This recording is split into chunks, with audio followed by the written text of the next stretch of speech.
Hey guys, welcome back to my channel, Virtuous Beauty. Thank you guys for tuning in to yet another video. And for today's video, I have Kanidra. Yes. Or you can call me KJ, it doesn't matter. I have my girl Kanidra here.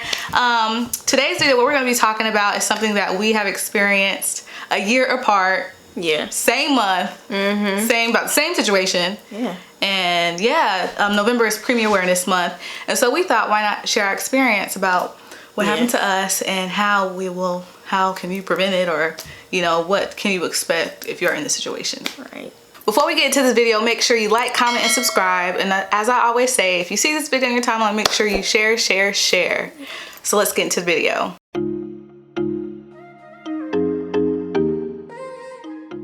Okay, so me, India, my daughter, my husband and I's first child, our due date was it March? Was it March? I don't know. That's crazy. I know, right?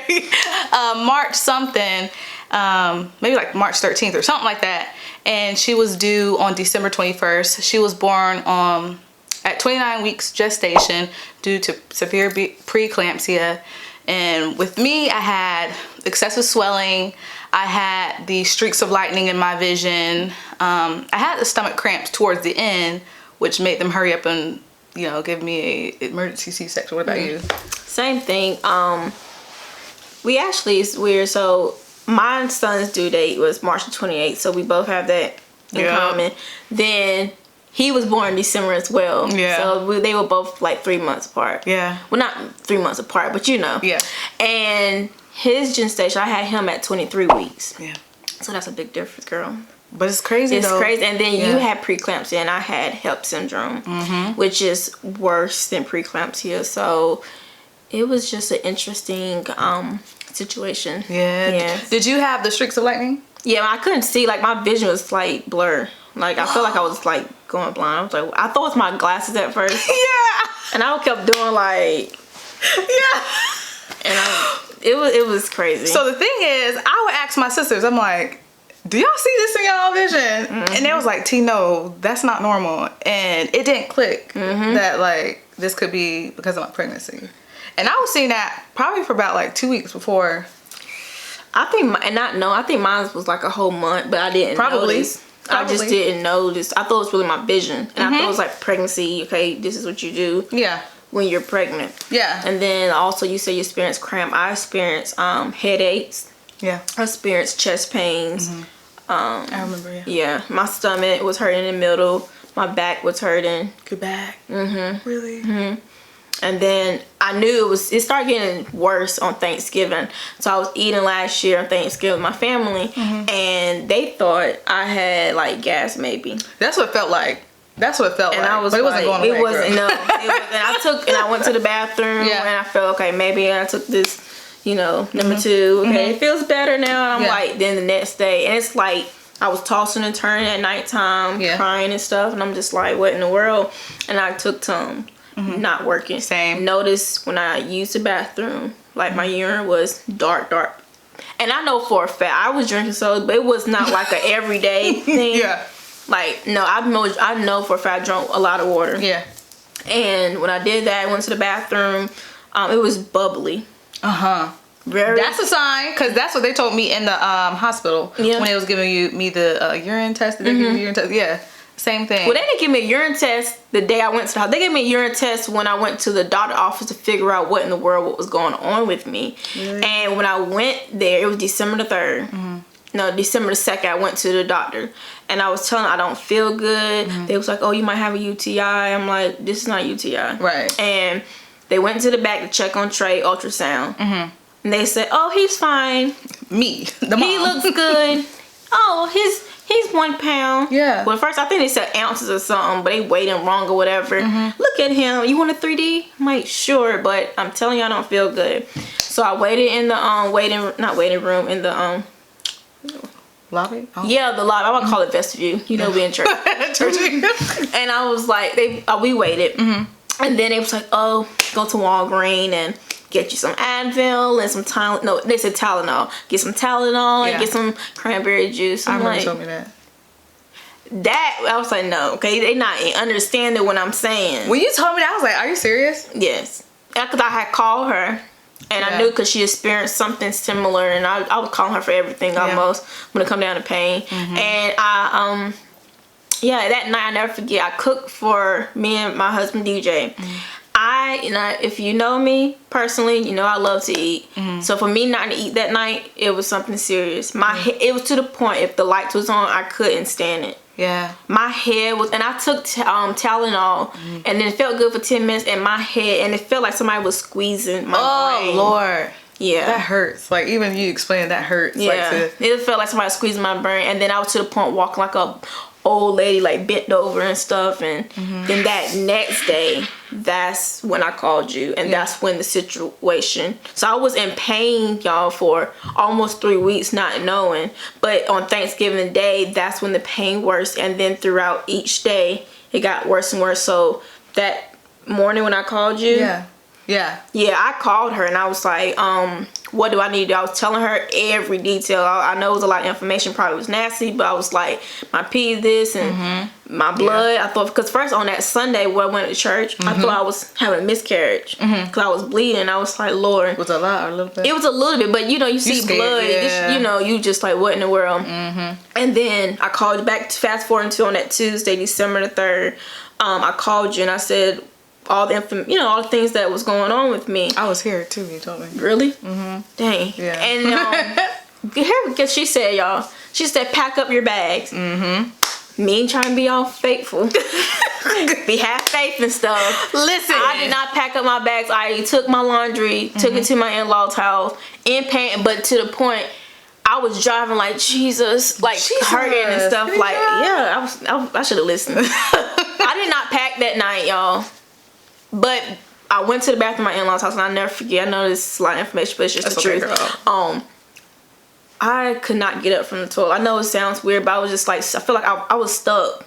So I called my mom. I didn't have the energy to yell out my mother-in-law's name. I didn't feel like saying, Mr. Ray. I couldn't say it. Like I couldn't explain it. It's like I just didn't have the energy to yell her name. So I called my mom, even though she's in Greenville, and I was like, Mom, I need you to call Miss Teresa, let her know what's going on. Because I'm downstairs in the same house, in the same house, and she's upstairs. Yeah, and she probably wondering why you can't call me. But it was like I didn't have the energy, and I'm sitting here walking like in pain, and I was crying out to the point I was tears in my eyes. I called DJ.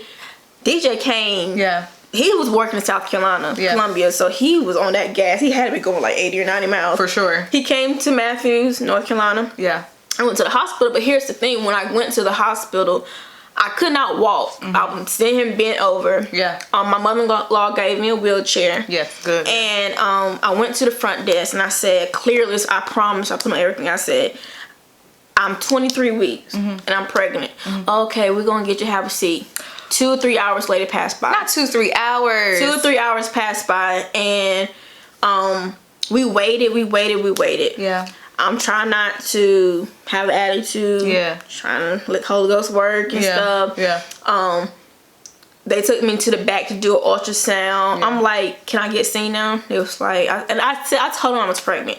Long story short, a few minutes later, I told DJ to wheel me to the front, and I'm like, I am pregnant. I had the energy, but I was hurt. I said, they was like, you're pregnant. I'm just like, how? And for the past 3 or 4 hours that I was there, and I told them I was pregnant from the get-go. I could have been in the back. Yes, you could. And I just seen an episode on The Real the day before about an African-American woman died in the hospital because no one believed her. And that's another story about African-American women. And, when it comes down to medical things, like it's something they don't believe us. Yeah, I think you have to act real hoodish, I guess, to really get your attention. Yeah. Their attention and stuff. So they put me in the back, and the doctor came in. Yeah. And I'm in pain. I'm like, ooh. DJ was like, babe, I'm like, no, I was crying. I've never experienced pain. People say that was labor, because we didn't go into labor. No. It's like you're just in pain. Yeah. They have to induce you, I guess, or I don't know if they induce us, but what they call it, a spinal tap? Something like that, but we just didn't go in labor with our situation. So it's like pain. It was I can't even. It was past scale of 1 to 10. It was like 100. I'm not being dramatic. So for me, like when I was in the hospital, I was already in the hospital for a couple of days when I started having my stomach cramps. And so the nurses, like you said, they was giving me the Tums, they was giving me the Gas X, they was giving me these things, but it wasn't working. I even threw up. So yeah, the nurses started to scramble, and I knew that something wasn't right. So I was in the, I don't know, because they were putting me on bed rest or hospital stay for my whole pregnancy. So I was going to stay there until I gave birth. So when did you go? How many weeks were you when you went in? 28. Oh, wow. Yeah, I was 28 weeks when I went in, and then on that first day of the 29th week, she was born. And I thought that's what it was going to do to me at first. Like, in my mind, I'm like, okay. Well, no, not really, because I didn't know what was going on. So I didn't think I was having no baby. So, right. So I'm thinking just a mean thing, which it was a mean thing. So the doctor came back in. You know, like she said, they kind of like beat around the bush, doing like, why are y'all whispering? They don't want to scare you. So they was like, well, you have HELLP syndrome. And I'm looking like, what the devil is a HELLP syndrome? I've never heard of a HELLP syndrome before a day in my life. Yeah. So if I don't know it, like the words, I have to look at the thing. But I know the H stands for hypertension, so your blood pressure. Yeah. My blood pressure was 180 over 120. Mine was in the triple digits too. And they said I could have a stroke. Same. So that was high. Yeah. Okay, HEL, I think. Ooh. Was it liver? I know it's liver. Yeah, I say yeah. And then the P is platelets, right? Platelets. And the P is for platelets. So my platelets was low. L, my liver. And I'm like, could you just break it down some more? And you think in their head, they probably just broke it down to you, you know? But I'm like, break it down. And when the doctors break it down to you, they're going to give it to the way we understand it. Yeah. So he said to me, okay, your blood pressure is high. Your organs are shutting down. Yeah, that's what he said on the day, because it makes sense why I was getting darker now. I'm already chocolate. I was dark, girl. If I showed y'all a picture of how I looked when I was in the hospital, I was swole and I was dark. And so the same night that the doctor came in and was like, it's time to take the baby out because it's starting to affect your liver and your organs and stuff. Yeah, he said the same thing, that pain was... Man, your organs are basically shutting down. And then the HELLP, like, I was so far gone that it was past the preeclampsia moment. So I'm now asking, okay, HELLP syndrome. Like, go ahead. Because like, any day. Like, if they don't get no help. Because I could, like, he said something to... This is fast forward. Like, when we went, they did rush me into a room. Yeah. And I remember I was on magnesium. Yeah. I've been on magnesium. You was gonna get sick or feel better. I didn't get sick, thankfully. I just felt better with my pain. Yeah.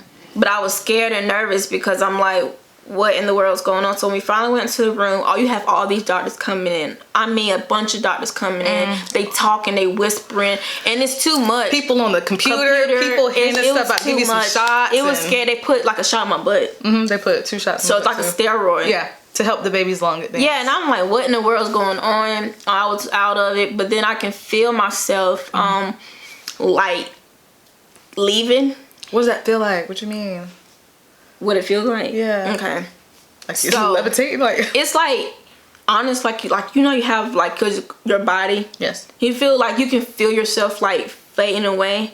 Like you're not gonna see. Like I didn't go deep down though. I saw lights and I saw Jesus and all like that. But I really, and this is because you know people. You seen things on YouTube about heaven and hell. Oh yes. Like you can feel like yourself. An outer body. Yeah, like you can feel yourself. And then I remember going to my mother-in-law and I said, I whispered her ear. And I know that part was magnesium whispering in her ear for some odd reason. I was like, can you pray for me? And she was like, yeah, we praying. I was like, I need to ask God to forgive me. Now, I know I'm saved, you know, but because I felt myself, I just didn't. Let me make sure. Yeah, let me make sure. I ain't got nothing in my heart. Like, Lord, forgive me. And she's like, you're gonna be fine. And I don't remember anyone saying anything about something. I know like in the future when I explain myself, I know some people say, oh, that was that magnesium girl. I'm like, until you experience a death experience, and I'm not talking about, and I'm not saying like everybody has almost had a death experience,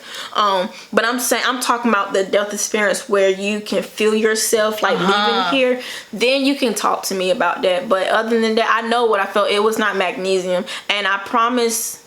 I'm moving forward. I'm moving too fast. I'm getting so like, you know. Do it, girl. But that, and I promise to goodness, like 28, maybe 30 minutes. I don't know. There was a black doctor came in. What was his name? It was a woman. Oh, she was a young black doctor. And I had a black surgeon. It was a man. No, I didn't have that. Okay. Yeah, I didn't have that. Because I was supposed to be, Trey was supposed to be born in Matthews. But, no, like you said, no one told me that the baby can be born because I don't know what happened, but this is my opinion.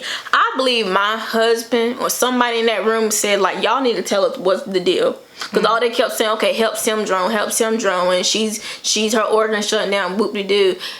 You get a black woman coming up in there, had a stethoscope and stuff, and she just, I can remember, and I was looking up in the air, because I was like, tears was falling down my eyes, and I just like, I can just feel, and I remember saying, God, give me another chance. I kept saying, give me another chance. And I said, and I whispered, I want to live. And I said that to myself. I got goosebumps. I'm for real. I said I want to live. It's like I can feel myself leaving, but I was like, if it's God's will for me to leave, that's why I went to my mother-in-law. It's like, could you pray? Like, I want you to be like, help me. Like, I know what to say, forgiveness. That's easy, but when you experience that, you like really repent. Like I can't explain it. Let me try to explain it for other people who would not understand. But I could try the best I can. Like, you know how to say, Lord, forgive you. But until you experience something like death, you will find anybody like you know, like pray with me, ask what I'm supposed to do, because I mean we hear this all the time, ask God to forgive you. I do it daily, but it was just so different. I never had that experience, and so when the doctor came in, she had her thing. She put that thing down, her thing. She was like, look, she was like, look, you got 48 hours to deliver this baby.